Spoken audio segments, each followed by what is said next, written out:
এটা হচ্ছে Katwa the sugar and spice. তো আমি যখনই কাটোয়া যাই তখন এখানে তো ঢুকি। এখন যাওয়া খুবই কমই হয়। তো এখানে সেদিন গিয়েছিলাম, গিয়ে তো অনেক রকমেরই খাবার থাকে। নিউ আমরে আর সুগার অ্যান্ড স্পাইস তো দুটো বড় বড় ব্র্যান্ড। তো কাটোয়াতেও খুব সুন্দর সুন্দর জিনিস থাকে।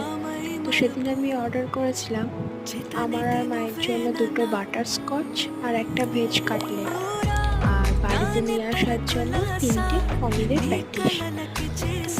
স্বাভাবিকভাবেই প্রত্যেকবারের মতো স্বাদ খুবই সুন্দরই ছিল। তো আমিও মায়ের সাথে কথা বলতে বলতে খেয়ে নিয়েছিলাম। মাকেও দেখলাম বাটারস্কচ যে পেস্ট্রি ওটা খেতে বেশ পছন্দই করছিল। তো আমি তো আমার মতন রিভিউ দিলাম। তোমরা যারা যারা খেয়েছো জানিও কেমন খেতে। তো চলো টাটা, আজকের মতন ভালো থেকো সবাই।